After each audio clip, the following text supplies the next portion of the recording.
Hello అండి, welcome to Pragna's kitchen. ఈరోజు వినాయకుడికి ఎంతో ఇష్టమైన రవ్వ కుడుముల్ని ఎలా ప్రిపేర్ చేసుకోవాలో చూసేద్దాం. ఈ రవ్వ కుడుములు కాణిపాకం గుడిలో ప్రతి బుధవారం ప్రసాదంగా పెడతారండి. ఇవి చాలా రుచిగా కూడా ఉంటాయి. అలాగే మనం రెగ్యులర్గా చేసుకునే కుడుములకి వీటికి కొంచెం డిఫరెన్స్ ఉంటుంది. మరి వీటిని ఎలా ప్రిపేర్ చేసుకోవాలో ఒకసారి చూసేద్దాం. బియ్యం రవ్వ 1 గ్లాసు, పచ్చిశనగపప్పు 2 టేబుల్ స్పూన్లు, పెసరపప్పు 1 టేబుల్ స్పూన్, మిరియాలు 1/2 టీ స్పూన్, జీలకర్ర 1/2 టీ స్పూన్, నెయ్యి 1 టేబుల్ స్పూన్. ముందుగా స్టవ్ పైన కుక్కర్ పెట్టుకోవాలండి. కుక్కర్లోకి మనం ఏదైతే గ్లాస్తో రవ్వ తీసుకున్నామో ఆ గ్లాస్తో 3 గ్లాసుల వాటర్ తీసుకోవాలండి. 3 గ్లాసుల కంటే తక్కువ వేసుకుంటే కనుక మీకు రవ్వ సరిగా ఉడకదు, అలాగే పొడి పొడిగా వస్తుంది.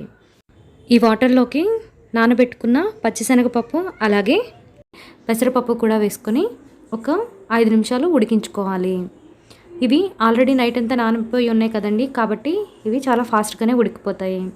చూసారు కదా, మనకి పచ్చిశనగపప్పు అలాగే పెసరపప్పు కూడా 70% కుక్ అయింది. ఇలా కుక్ అయితే సరిపోతుందండి, ఎందుకంటే మళ్ళీ మనం రవ్వ ఉడకపెట్టుకుంటాం కదా, దాంతోపాటుగా ఈ పప్పు కూడా ఉడికిపోతుంది. ఇప్పుడు ఈ ఉడికిన పప్పులోకి రవ్వ అలాగే 1/2 టేబుల్ స్పూన్ మిరియాలు అలాగే 1/2 టీ స్పూన్ జీలకర్ర అలాగే నెయ్యి మరియు ఉప్పు కూడా వేసుకొని ఒకసారి బాగా కలుపుకోవాలి.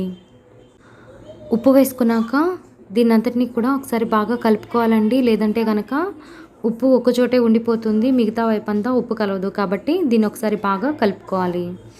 ఈ విధంగా కలుపుకున్న తర్వాత దీని మీద మూత పెట్టేసుకొని ఒక 10 నిమిషాల పాటు సిమ్లో ఉంచాలండి. దీనికి విజిల్తో అవసరం లేదు. ఒక 10 నిమిషాలు మీరు సిమ్లో పెట్టుకుంటే చూసారు కదా, రవ్వ అంతా కూడా చక్కగా మెత్తగా మగ్గిపోతుంది.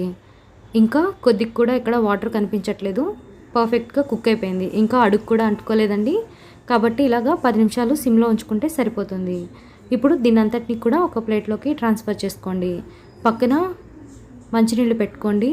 చెయ్యి తడుపుకొని వేడిగా ఉన్నప్పుడే ఇలాగా ఉండ్రాళ్ళు చుట్టుకోవాలండి. లేదంటే చల్లారిపోతే కనుక ఇది మీకు ఇలాగా ఉండగా చేయడానికి రాదు.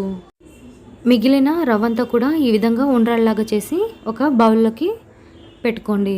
చూసారు కదండి, ఈ వీడియో కనుక మీకు నచ్చినట్లయితే లైక్ చేయండి, షేర్ చేయండి.